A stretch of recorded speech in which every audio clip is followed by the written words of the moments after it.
ನಮಸ್ಕಾರ, ನೀವು ನೋಡುತ್ತಿರುವುದು ರಾಯಚೂರು ನ್ಯೂಸ್ 007 ಗೆ ಸ್ವಾಗತ. ತೈಲ ಪೂರೈಕೆ ಕುರಿತು ಅಧಿಕಾರಿಗಳೊಂದಿಗೆ ಸಭೆ. ಜಿಲ್ಲೆಯಲ್ಲಿ ತೈಲ ಕೊರತೆ ಇಲ್ಲ, ಸಾರ್ವಜನಿಕರು ಆತಂಕ ಪಡಬಾರದು. ಜಿಲ್ಲಾಧಿಕಾರಿ ಪೂವಿತಾ ಎಸ್.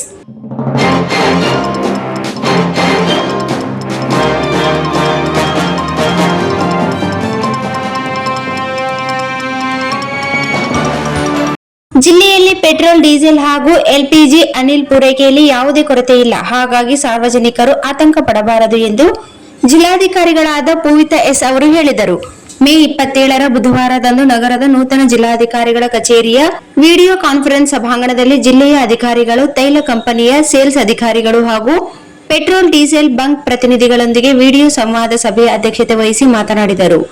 ಸಭೆಯಲ್ಲಿ ತೈಲ ಪೂರೈಕೆ ವಿಷಯದಲ್ಲಿ ಕಂಪನಿಗಳು ಜಾಗರೂಕತೆ ವಹಿಸಿ ಸಮಸ್ಯೆ ಬಾರದ ರೀತಿಯಲ್ಲಿ ಇಂಧನ ಪೂರೈಸಬೇಕು. ಜಿಲ್ಲೆಗೆ ವಿವಿಧ ತೈಲ ಕಂಪನಿ ವಿತರಕರು ಸಮರ್ಪಕವಾಗಿ ಪೆಟ್ರೋಲ್ ಮತ್ತು ಡೀಸೆಲ್ ಪೂರೈಸಬೇಕು. ಎಲ್ಲ ಬ್ಯಾಂಕ್ ಮಾಲೀಕರು ದೈನಂದಿನ ಮಾಹಿತಿ ಒದಗಿಸಬೇಕು. ಸಾರ್ವಜನಿಕರ ಬೇಡಿಕೆ ಅನುಸಾರ ಇಂಧನ ಪೂರೈಸಲು ಅಗತ್ಯ ಕ್ರಮ ಕೈಗೊಳ್ಳಬೇಕು ಎಂದು ಮಾರಾಟಗಾರರಿಗೆ ಜಿಲ್ಲಾಧಿಕಾರಿಗಳು ಸೂಚಿಸಿದರು. ಮುಂಗಾರು ಆರಂಭವಾಗುತ್ತಿರುವುದರಿಂದ ರೈತರ ಭೂಮಿ ಉಳುಮೆ ಕಾರ್ಯ ನಡೆಯುತ್ತಿದೆ. ಹಾಗಾಗಿ ರೈತರಿಗೆ ಯಾವುದೇ ಅನಾನುಕೂಲ ಹಾಗೂ ಸಮಸ್ಯೆಯಾಗದಂತೆ ಇಂಧನ ಪೂರೈಕೆ ಮಾಡಬೇಕು. ನಿಗದಿತ ದರದಲ್ಲಿ ತೈಲವನ್ನು ಮಾರಾಟ ಮಾಡಬೇಕು. ಒಂದು ವೇಳೆ ಹೆಚ್ಚಿನ ಬೆಲೆಗೆ ಮಾರಾಟ ಮಾಡಿದಲ್ಲಿ ಅಂತಹವರ ವಿರುದ್ಧ ಕ್ರಮ ಜರುಗಿಸಲಾಗುತ್ತದೆ ಎಂದು ಸಂಬಂಧಿಸಿದ ಅಧಿಕಾರಿಗಳಿಗೆ ಜಿಲ್ಲಾಧಿಕಾರಿಗಳು ಸೂಚನೆ ನೀಡಿದರು.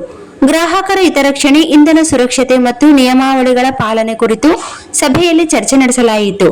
ತೈಲ ಕಂಪನಿ ಪ್ರತಿನಿಧಿಗಳು ಮಾತನಾಡಿ, ಜಿಲ್ಲೆಯಲ್ಲಿ ಇಂಧನದ ಕೊರತೆ ಇರುವುದಿಲ್ಲ ಎಂದು ಸ್ಪಷ್ಟಪಡಿಸುವುದರ ಜೊತೆಗೆ ಇಂಡೇಟ್ ಅನುಗುಣವಾಗಿ ಇಂಧನ ಪೂರೈಸಲಾಗುತ್ತದೆ ಎಂದು ಸಭೆಗೆ ಮಾಹಿತಿ ನೀಡಿದರು. ಆಹಾರ ಇಲಾಖೆಯ ಉಪನಿರ್ದೇಶಕ ನಜೀರ್ ಅಹಮದ್ ಅವರು ಮಾತನಾಡಿ, ಜಿಲ್ಲೆಯಲ್ಲಿ ಬಿಪಿಸಿಎಲ್ 48, ಐಒಸಿಎಲ್ 84, ಎಚ್ಪಿಸಿಎಲ್ 30 ಇದ್ದು ನಯಾರ 32 ಒಳಗೊಂಡಂತೆ ಒಟ್ಟು 194 ಪೆಟ್ರೋಲ್ ಬಂಕ್ಗಳು ಕಾರ್ಯನಿರ್ವಹಿಸುತ್ತಿವೆ ಎಂದು ಸಭೆಗೆ ಮಾಹಿತಿ ನೀಡಿದರು.